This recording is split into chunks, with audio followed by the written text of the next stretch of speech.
Electrocast. The world moves fast. Your workday, even faster. Pitching products, drafting reports, analyzing data. Microsoft 365 Copilot is your AI assistant for work. Built into Word, Excel, PowerPoint, and other Microsoft 365 apps you use. Helping you quickly write, analyze, create, and summarize. So you can cut through clutter and clear a path to your best work. Learn more at Microsoft.com/M365 Copilot. It's the final chapter of the college football playoff. It comes down to this. Miami's unmatched grit and tenacity through the postseason has led them home. The national title now within reach. They are confident. They are battle-tested. Undefeated Indiana, led by Chris Signetti and Heisman winner Fernando Mendoza, have the chance to take home their first title and claim college football immortality. The most remarkable turnaround in the history of college football. The College Football Playoff National Championship presented by AT&T. Monday at 7:30 p.m. Eastern on ESPN and the ESPN app. There is nobody I know who is more deserving of sitting in that room with that company and making music than you, my friend. This is such great news. I cannot wait to hear that. And I will teach Tim who the MC5 are between this conversation and the next one, so that he can do more than just smile politely. But that is such great news. I three of those names I recognize. I think that's pretty good for me. That was pretty good. All right. 50 years of music with 50-year-old white guys.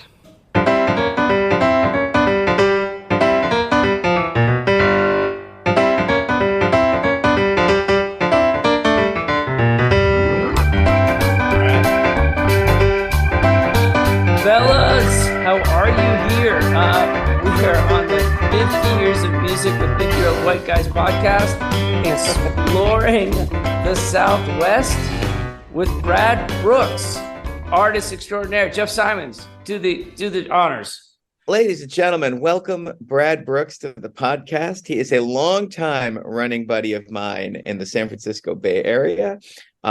He wears a lot of different musical hats, but the one we're showcasing today is a series of remarkable solo albums stretching back to, for me, I think 2007 is the first time Brad and I played together, or that I became aware of him. But he's been making just fantastic music for a long time. His most recent record is God Save the City, which is it's a lot of different things. But it's a great record that's probably unified around the idea of holding it together through crisis, through the trifecta pandemic facing America with racial unrest and COVID, and Brad's own journey through that time to health and success. So if you have not listened yet to Brad Brooks's God Save the City, then you have not heard one of the best records put out in the last 5 or 6 years. So get on that, listeners. And please welcome Brad to the program, our resident expert on cacti and tumbleweeds. So here we go. No, thank you guys for having me. Really looking forward to talking about this, my Tucson roots, which, as I said, are still, I still have some strong roots there, and go back. My mom lives there, but it's still a very vibrant music scene. Probably even more after, I was there not too long ago, maybe around Thanksgiving, and I was just really kind of blown away how much is going on all over that sort of downtown Club Congress area. I was amazed. It's very much like Austin, Texas. There's a lot. Wow. Yeah. So, but it wasn't like that when you were a teenager, or did it have a pretty good music scene back then? No, it did. It's always been kind of Austin's little stepbrother, in a way. Okay. But very similar vibe of like, there's a country kind of thing to it, but also like a very freaky DIY, do-it-yourself house party kind of thing to it. And there's always been very creative people and music coming out of there because it was an inexpensive place to live. And there was the University of Arizona, which is still there. And it still has a cool vibe, That's awesome. Now, so you grew up there, did you learn to play guitar there? Were you DIY as well? I started kind of the early 80s. I didn't play guitar or piano. I was just the lead singer, writing lyrics to other people's music. Okay. And then eventually kind of learned to do that more when I moved in the Bay Area. But I was, I kind of started in the scene there in the early 80s and really cut my teeth on all that was going on there. And then I moved to the Bay Area in 1990, so I can't really speak too much past that other than just the touchstones that I have. I've been going back, the friends that I still have. Well, if we want to go back to the early 80s, because most of our listeners are of that vintage, what were some of the clubs? Do you remember some of the venues that you would go and see shows at in Tucson? Yeah, there was a place called Nino's, which was kind of the place that we probably played the most. There was Club Congress, which is still around, still has great shows. And there was a place later on in the late 80s called Mudbugs. It was like an all ages places. There was the Tucson Performance Center. There was it's weird. Tucson was kind of split between like east side of Tucson, which is more heavy metal and hard rock. And then you have the west side of Tucson, which was more the arty side, more of the, just kind of coming up with its own stuff. There were bands like Green on Red that came out of there. There was Hal Gelb, Giant Sand. That's kind of where he started. Al Perry, the Cattle. There was a guy named Reiner who was probably the best. He was more of a roots kind of style, but just his stuff is really amazing to still check out. He was a great guitar player. Wait, what was the name? What was his name? Reiner, R-A-I-N-E-R. And, unfortunately, he died of cancer in the 90s, but he was really one of the best. And he had a mixture of being able to kind of do this sort of punky style mixed with like Dave Edmunds kind of ability. Ooh. All right. Kind of that good. That's a mix right there. Yeah. Wow. And then, Hal Gelb, Giant Sand. There was Van Christian with Naked Prey.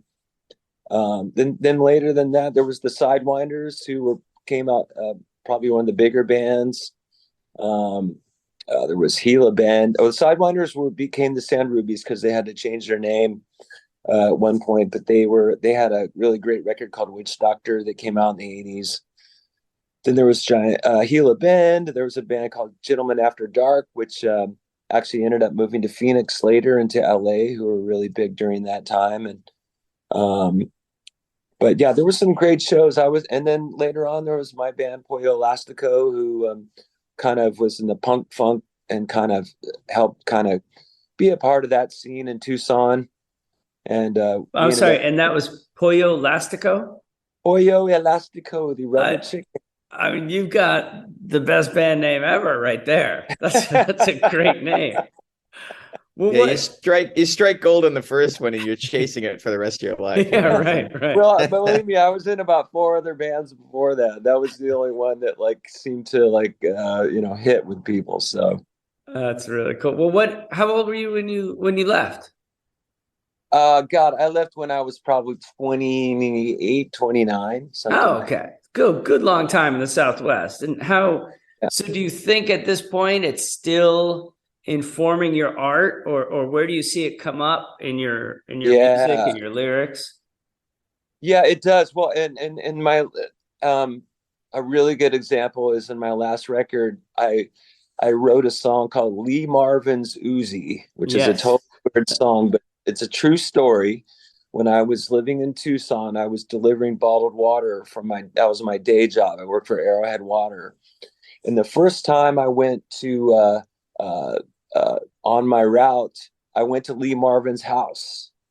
And he was, and as I'm walking up to, it's like 7:30 in the morning. As I'm walking up to his house, I look to my left and there's an Uzi sitting on the wall.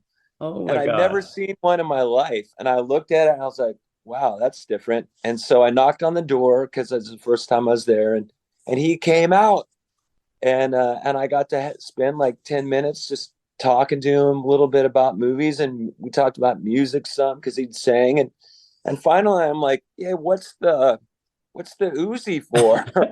What's the It deal with was the really Uzi? it was really right between us. It was just kind of like talking to me. And he said, well, that's for the primetime rapists. And at the time, there was this guy that was terrorizing Tucson called the primetime rapist. And he was like, and so I was like, man, I don't think he's coming here. Yeah. Nah.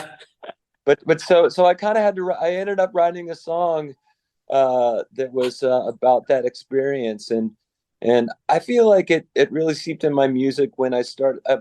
There's always a country kind of tinge to a lot of some of the bands back then, and I really rebelled against that when I was kind of there. I was more of a rocker dude, and more into like kind of, I guess, more synthesized kind of stuff as well at the time. But it was really always around, and it wasn't until I started writing my own songs that it started coming back in, you know. And it's weird. I had this same conversation with, I have a friend of mine, Eddie Spaghetti, who's in the Super Suckers, and he came from the same scene. And so we were talking about it years and years ago about how this country thing had come back into our lives and how we'd always rebelled against it. And so for him, it came up because he later on he ends up like doing a record and writing with Willie Nelson. But it was really this guy Al Perry and the Cattle and Christian and Green on Red, Dan Stewart, those guys. That music kind of seeped into our sort of subconscious, and then it would come out in the writing later. And so I've always had this sort of country thing to my writing that just came out, and it's all from Tucson, really. Well, it's funny you say it because I'm listening to God Save the City these last few days and checking out your music. I found it hard to categorize at times. Like there's something coming out at different times from different categories. And I do get the rocking thread.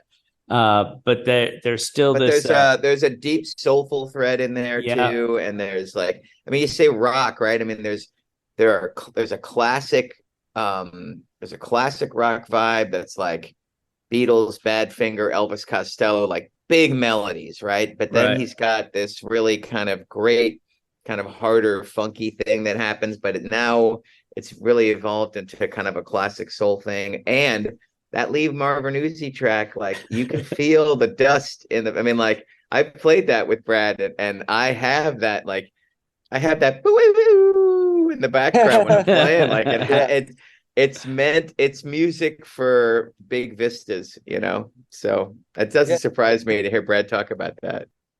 Yeah, it's very cinematic. You know, and I will say that a band like Hal Gelb, Giant Sand, and all his versions, and also Calexico, like they distilled that vibe, you know, that Morricone kind of thing. And there's and that's still out there. There's a really great band called Xixa, Xixa, that has even taken it further, and they're doing this kind of psychedelic cumbia music, and it's really fucking cool, and it's heavy in parts, but it's very danceable. It's got like this southwestern vibe to it, and they are just badass. And Winston Watson, who I've known on and off for years, has plays drums in that band, and it's really cool stuff. They're some of my favorite newer records out of there, and they just have an interesting take. It's two guys, Brian Lopez and Gabriel Sullivan, and they're both super talented singers, songwriters on their own, but they come together in this band, and that sounds really cool. Yeah, it's really they've kind of I think extended what Calexico kind of did, you know, into a different thing. So is it still you mentioned going back down there to visit your mom and seeing the downtown area and all the music venues? Is it still a good place for artists? Still can get a cheap apartment in Tucson? I think so. It's probably, raised up. Maybe not like where Austin is now, where it's just kind of move toward where the Bay Area is. But yeah, I think it's just expensive out there. And yeah, there's a vibrant music scene. People were able to make a living out there doing music. And like I said, there's my friend Lauren Dirks in Gila Bend, and he plays out a lot. And the Sidewinders, which was and Sand Rubies, those guys will do their thing out there every now and then. And I feel like that yeah, people are able to be able to make a living doing music out there, and that's great. Awesome. And I think that because it's always been a college town, and it's always been a place that kind of makes its own fun, whether it's a house party or that still goes on. And in fact, I want to give a little shout out to a friend of mine. A friend of mine, Chris Carlone, is working on a documentary called Tale of Two Houses. And it's about the music scene, the house party DIY music scene in Tucson from 83 to 89. And basically there was two houses on one of the main streets by the university, and their bands would play there all the time. And so there's a lot of archival video footage, and he's put together a documentary about it called Tale of Two Houses. So yeah, that sounds great. It's basically about what we're talking about that time, in the Southwest kind of house party music scene. Nice. It's amazing when somebody decides to make a documentary about a thing that was so important to you, isn't it? Like, it's the greatest feeling. It like validates the space you keep in your brain for this like seminal experience in your life, Well, for sure. And Chris is very super talented cat. He played with me in Pollo Elastico, but has gone on to do like film editing and also he has this crazy thing called Borts My Norts, which is this character that he came up with. And but he does a lot of video stuff. He's done a couple of videos of mine. He did Night Fades and he did God Save the City.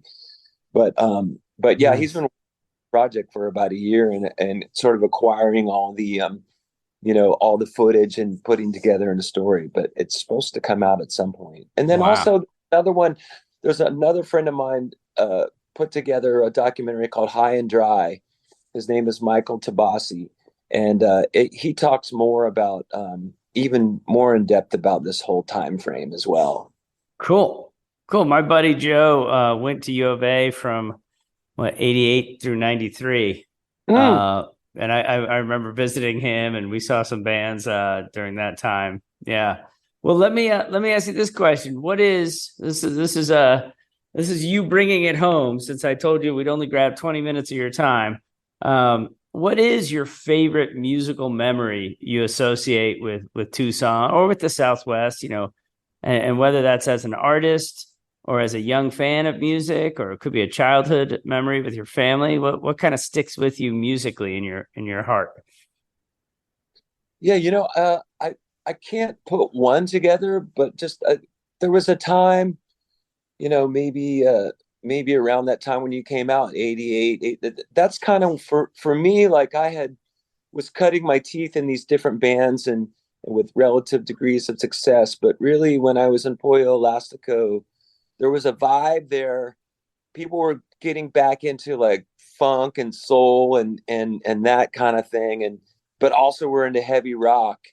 And so when I was in that band, there was a lot of, that was probably a really great time of me sort of becoming the singer that I would become, and also kind of distilling a lot of things that I had kind of grown with, Right. So there was this definite kind of scene during that time, of people going out, like really like we would play warehouse parties for like 300 people, and it was just wild, In fact, some of it's online. There's a show, Pollo Elastico, at a warehouse, and it is just insane. Like, there's just stage diving going on the whole time, and I'm like, dodging people, and at some point we have to stop the show because there's a bunch of jocks who are being assholes, and we had to call them out. But yeah, that probably show in that time was really fun, and there was a lot of buzz about the band at the time, and of course, like most things, it didn't quite happen, but that's a really good memory I have of that warehouse show, just being like so much fun. And a friend of mine a couple of friends of mine, a guy named Craig Schumacher. It was the first band that he recorded, because we did it in actually a guy named Randy McReynolds. It was his studio.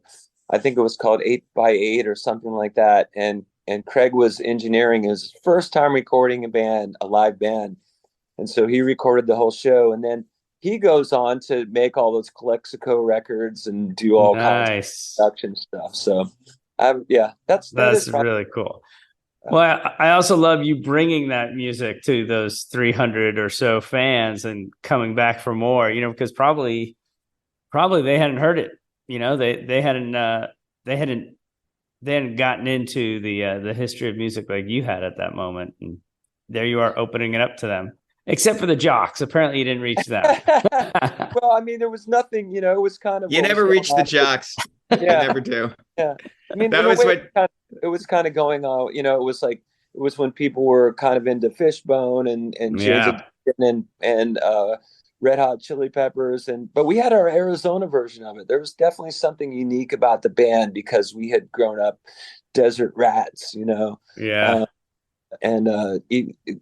Just the guitar sound. There's a good Tucson is a guitar town, and like Austin is, it's got a twang, but it's also got like a psychedelic twang to it, so. All right. Well, I have got to go teach the youth of America how to Charleston and how to waltz. You have such a weird job, dude. You have such a weird job. I don't even know what to say to that last sentence. That's amazing. I have one more sort of a plug to add. I am right now in the middle of getting mixes for this MC5 record. So talk about that, my friend.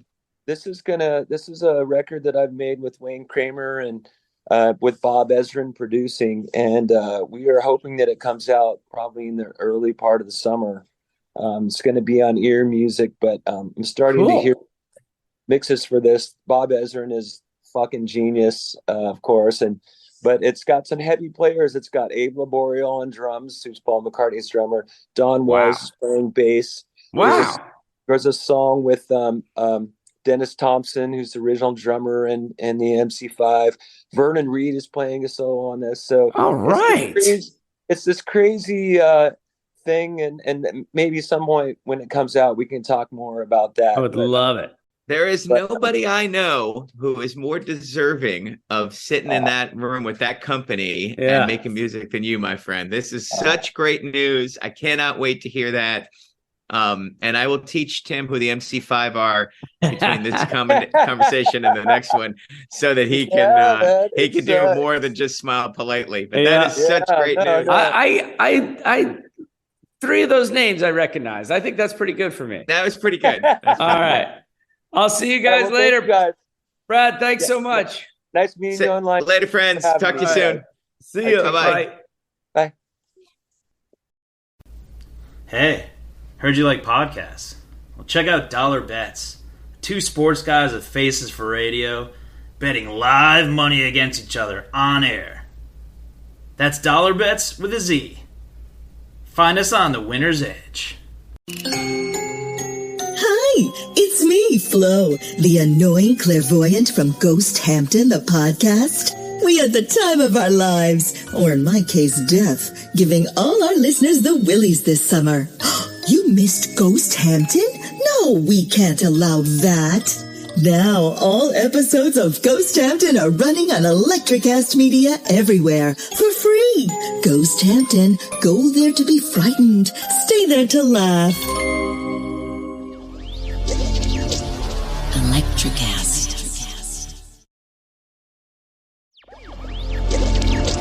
Electricast.